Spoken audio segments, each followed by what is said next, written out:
Bienvenue à tous dans cette nouvelle vidéo.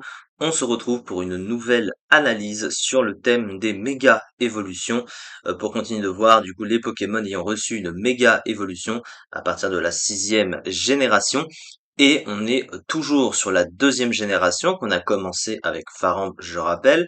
Et du coup, le prochain Pokémon qui a obtenu une méga évolution et pas des moindres puisqu'il s'agit de mon Pokémon préféré. Donc je vais être très content d'en parler et donc très content de faire cette vidéo puisque Steelix, voilà, mon Pokémon préféré, a obtenu lui aussi une méga évolution. Et Steelix, c'est un Pokémon très spécial à analyser.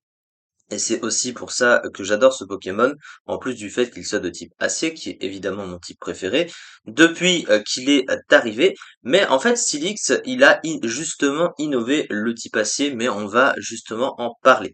Mais Steelix est aussi très spécial en raison de sa particularité. En gros, on peut l'appeler en stratégie, et on peut le dire que c'est un des meilleurs compresseurs de rôle du jeu. Voilà, alors un compresseur de rôle, qu'est-ce que c'est? Ben, c'est un Pokémon qui peut faire plusieurs rôles à la fois avec tout ce qu'il possède. Donc ça c'est vraiment assez pratique en stratégie. Ça veut dire que bah, ça versatilise un petit peu ses rôles et du coup ben ça influence l'adversaire de savoir quel set va avoir le Steelix pour pouvoir le contrer. Donc ça c'est vraiment un Pokémon très intéressant à ce niveau-là parce que des bons compresseurs de rôle ils sont pas nombreux. Alors en tant que Steelix de base, alors Steelix lui-même n'a jamais été malgré ça un excellent Pokémon, hein. Vous voyez que il était classé Never Used, hein, donc il était bas dans les tiers. Il était classé 15e, cela étant dit du Never Used, hein, donc avec 13,1%, donc un peu plus de 13%. Donc il était top tier Never Used, cela étant, mais il n'était pas très très haut dans les tiers non plus. Et la méga évolution lui a permis de s'améliorer, hein, puisqu'il passe grâce à sa méga évolution underused, hein, comme vous pouvez le constater. Alors pas très haut en underused, hein, puisqu'il est ici 39e, hein, il a un peu plus de 5%, enfin il avait un peu plus de 5% du tiers, mais ça a permis de l'améliorer. Et comme d'habitude, nous allons d'abord parler du Pokémon de base, et ensuite, bien sûr, de la méga évolution, de voir ce qu'elle lui a apporté à Steelix. Alors on commence tout de suite avec l'analyse de Steelix de base.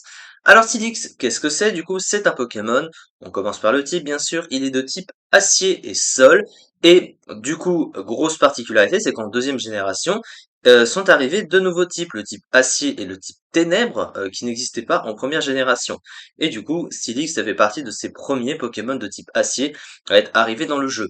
Et le type acier, dès son arrivée, commençait déjà à être menaçant, parce que le type acier aujourd'hui est connu comme étant le meilleur type stratégique du jeu, parce que il amène beaucoup de choses, surtout défensivement, parce que le type acier est le meilleur type défensif du jeu. Naturellement, un type acier va apporter énormément de résistance. En moyenne, 11 résistances sont apportées par un type acier pur. Donc, peu importe le type avec lequel tu le mets, à part certains rares, qui vont être un peu plus moyens, beaucoup de résistance, le type acier naturellement est très fort défensivement.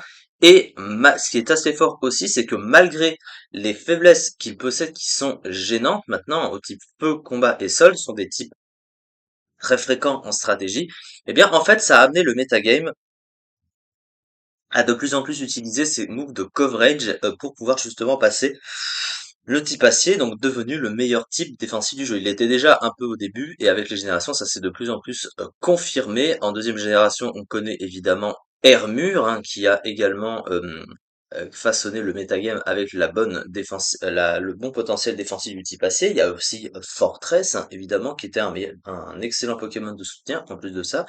Donc le type acier est vraiment un des meilleurs types du jeu, et Steelix donc a fait partie de ses premiers Pokémon de ce type. Alors son type du coup, il est de type acier et sol. Acier-sol en stratégie, c'est un excellent double type, autant défensivement et offensivement. Parce qu'il réunit donc le meilleur type défensif du jeu et un des meilleurs types offensifs du jeu, le type sol, qui en plus de ça est un des trois stabs super efficaces sur le type acier.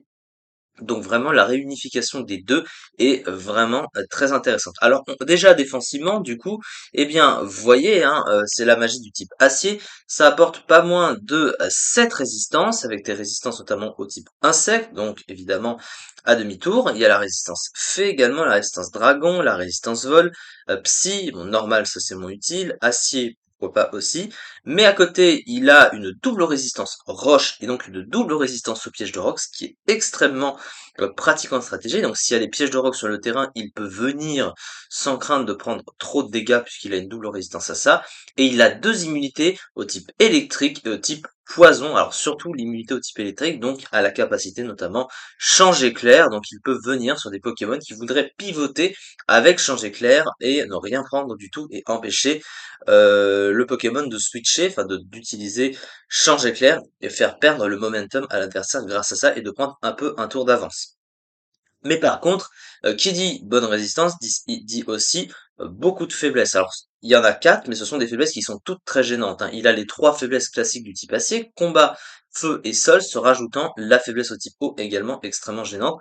Donc il a quand même des faiblesses qui sont extrêmement gênantes. Donc ça, c'est pas non plus, il faut pas non plus l'oublier, hein, évidemment, mais bon, hein, sur les faiblesses du type acier, on a l'habitude. Offensivement, là où c'est très fort, c'est que acier-sol, c'est excellent également. Alors, le type acier, c'est pas un bon type offensif, à l'inverse d'être un très bon, le meilleur type défensif du jeu, mais le type sol, lui, est excellent offensivement, et du coup, il se combotte bien. Un excellent type défensif avec un excellent type offensif, eh bien, vous voyez ce que ça donne, hein. Il n'y a pas beaucoup de Pokémon qui résistent à ce combo de stab, à peine 40 dans le jeu. Si tu comptes même les pré-évolutions, donc vous voyez que c'est fort. Il est super efficace sur presque 400 Pokémon et il ne suffit que d'une attaque roche, hein, précisément, en coverage pour toucher tous les Pokémon, au moins sur le node, puisque tu as le combo roche-sol, Edgequake plus acier, et aucun Pokémon ne résiste à ça. Au moins, voilà, vous voyez 558 Pokémon. Donc vous voyez qu'il a le potentiel d'avoir en plus le coverage parfait. Donc ça, offensivement, c'est très fort également. Alors maintenant, nous allons nous intéresser au talent de Steelix, évidemment. Le premier d'entre eux, c'est donc Tête de Roc. Alors Tête de Roc, qu'est-ce que ça fait? Eh bien, ça immunise le Pokémon aux dégâts de recul, hein, des attaques à recul. Alors, c'est pas un talent exceptionnel pour lui, mais il n'est pas inutilisable non plus, puisque il possède une capacité qui s'appelle... Ah non, il la possède pas dans cette génération, donc je n'ai rien dit. Il l'a obtenu après, je crois, en huitième génération, si je ne dis pas de bêtises, hein, évidemment. Oui, voilà, effectivement. Donc en huitième génération, il a obtenu un fracasse-tête qui de base a un recul, hein, de la moitié des points de vie du Pokémon. C'est pas stabé, mais c'est une attaque puissante. Et sans le recul avec tête de roc, c'est puissant. Sauf qu'il ne l'avait pas du coup avant, puisque ça a changé. Hein, et c'est pas forcément à chaque fois. Et du coup, voilà, mais à côté de ça, bon, il n'y a pas d'autres moves qui en profitent de base, il y a que Damoclès, donc là encore, c'est comme d'autres Pokémon qui ont ce même talent et qui n'ont pas vraiment de move pool à côté. Donc ça, c'est pas le meilleur talent qu'il va utiliser, enfin, c'est pas un talent dont il va se servir et dont il se servait de base avant. Peut-être un peu plus maintenant, mais beaucoup plus rare.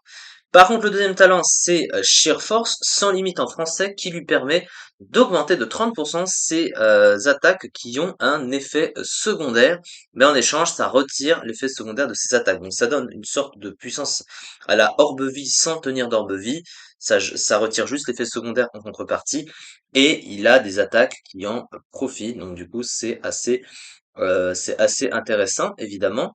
Vous voyez, hein, il possède notamment Tête de Fer, hein, Tête de Fer ou Queue de Fer qui sont stabés et qui profitent du coup de Sheer Force.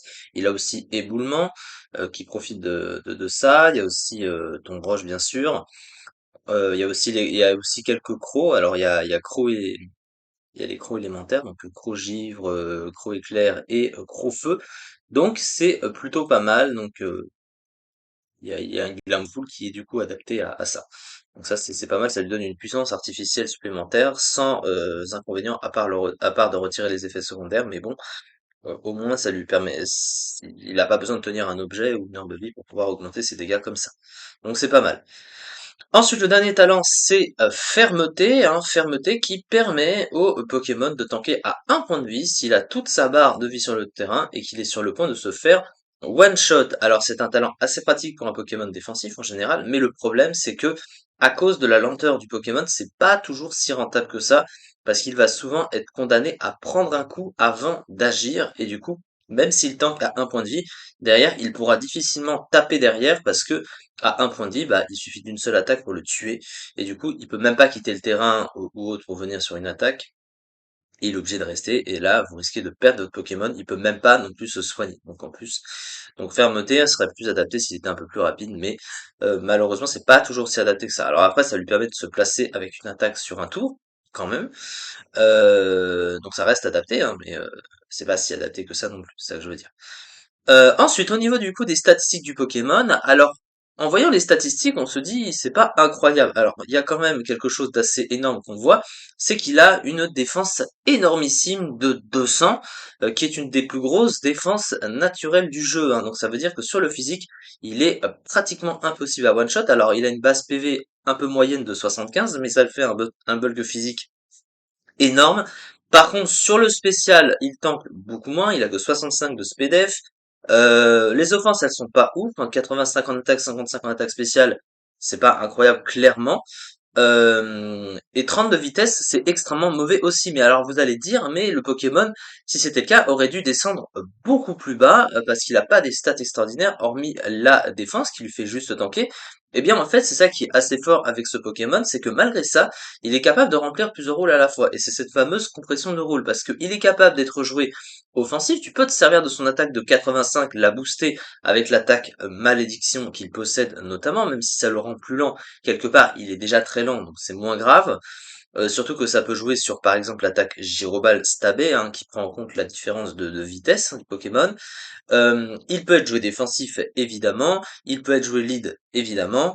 On voyait que il peut être joué un peu bulky offense, du coup. Donc il a vraiment plusieurs rôles, voilà, qu'il peut amener sur le terrain. Donc ça, c'est plutôt pas mal. Et du coup, la méga évolution, qu'est-ce que ça lui a apporté, comme vous le voyez? Alors, il chope un talent en méga évoluant, il garde le même double type, mais il chope Force Sable. Alors, Force Sable qui donne 30% de boost aux attaques de type roche, acier et sol, du coup, mais uniquement sous la tempête de sable. Donc là, on va dire que le talent sans la tempête de sable est inutile. Donc bon, ça veut dire que c'est plus situationnel parce que tu as besoin d'un climat pour l'utiliser. Donc c'est presque comme tant que tu n'as pas le climat, c'est comme si tu n'avais pas de talent. Mais c'est assez pratique de l'utiliser sous la tempête de sable parce qu'en plus ça augmente de 50% sa défense spéciale sous la tempête de sable, je rappelle. Et en plus ça booste ses dégâts. Sachant que à côté, il a son bulk boosté, hein, alors en défense, il en avait pas vraiment besoin parce qu'il était déjà très défensif. Il passe à 230 de défense, qui est énorme.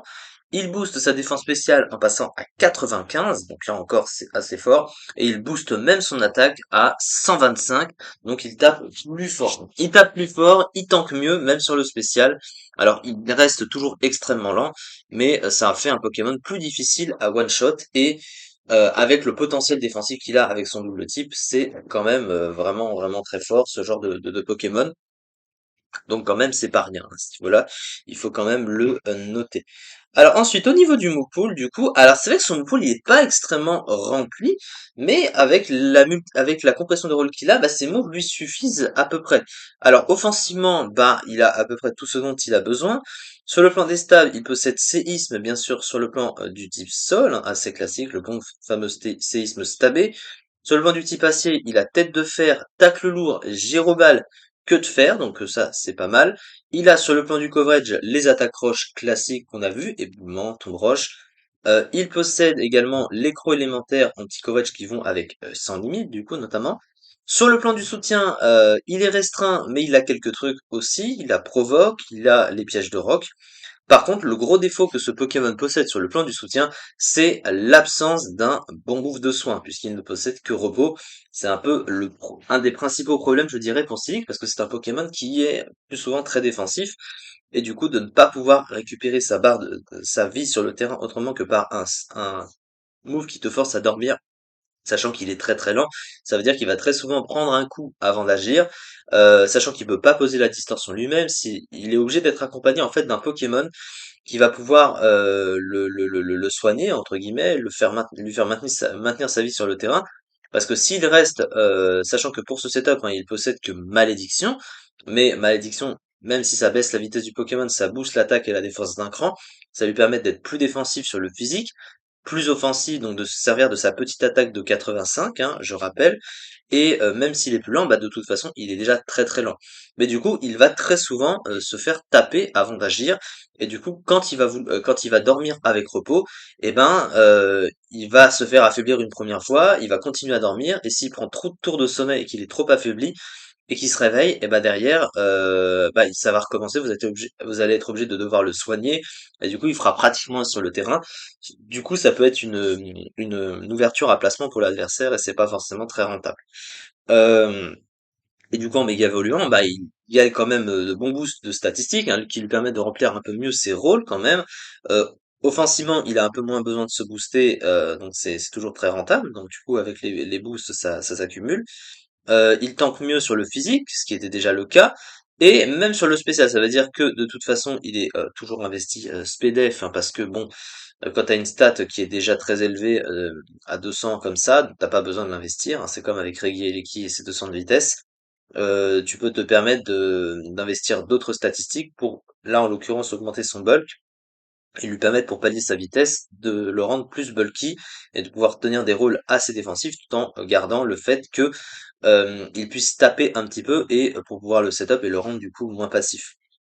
Donc du coup la méga évolution lui apporte beaucoup sur ces divers rôles. Après, il reste mis en concurrence, hein, dans la méta actuelle, enfin dans la méta qu'il y avait avant plutôt, hein, quand les méga évolutions existaient encore du coup, puisque d'autres Pokémon remplissaient des rôles. Il y a des Pokémon qui pouvaient aussi plus facilement le gérer, notamment sur ses faiblesses. La concurrence avec Mega Galaking, on en parlera pour la troisième génération, parce qu'il a accès à filtre, hein, qui lui permet de réduire les dégâts, hein, super efficace des attaques, tout en ayant un bulk similaire et un positionnement offensif meilleur. Donc du coup, il y a ce cas de figure-là. Donc du coup, vous voyez que quand même, il y a ça, mais la méga évolution de Stylix lui a permis quand même de mieux utiliser sa capacité de compression des rôles, et ça franchement, il s'en plaint pas. Et j'adore cette méga évolution pour ça. Ça veut dire que eh ben, je suis encore plus motivé à jouer mon Pokémon préféré parce que ça apporte beaucoup de choses. Mais encore une fois, c'est pas sans prendre en compte ces petits soucis. Alors on va en parler au niveau des fiches pratiques parce qu'il y a beaucoup à dire. Alors on va commencer avec Steelix de base. Une défense excellente, une attaque exploitable, un double type qui lui confère 2 immunités et de nombreuses résistances, des talents utiles, facile à placer dans une équipe grâce à sa compression de rôle, capacité à assurer plusieurs rôles à la fois, mais des PV et défense spéciale faible, très mauvaise vitesse, des faiblesses courantes, aucun autre moyen de se soigner que les restes, le rendant faible aux dégâts résiduels. À force d'être affaibli sur le terrain, il va avoir un petit peu de mal. Ensuite, Megastylix, alors vous voyez qu'il y a beaucoup de choses à dire. Megastylix est un excellent tank qui tire parti de son grand bulk et de son double type et de sa grande attaque pour check les menaces importantes telles que Latias, Togekiss, Glatsman et Trousselin. Couplé à son accès aux pièges de roc, ces traits différencient Megastylix des autres poseurs de pièges de roc tels que Zeroid et Hippodocus. Le type sol de Megastylix lui permet de bloquer champ éclair, ce qui lui donne un avantage sur d'autres types d'acier, comme Cobaltium et Amahama, mais Megastylix fait face à une forte concurrence avec Mega Galaking, je l'ai cité, qui a accès à filtre, hein, et qui possède plus de résistance, parce qu'il a un type acier pur, alors que lui il est acier seul. Malgré ses 8 résistances, Megastylix souffre d'une faiblesse vis-à-vis des types courants tels que combat, eau et sol, ce qui le rend vulnérable face à d'autres menaces importantes, notamment Terrakium, Oratoria et Hippodocus.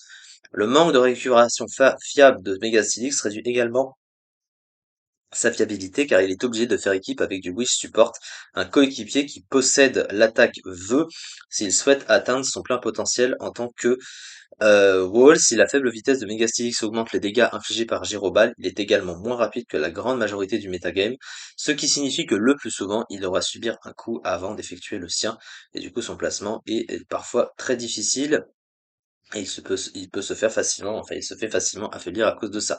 Mais dans l'ensemble, vous voyez que bah, ça a quand même grandement amélioré le gros potentiel majoritaire de Steelix.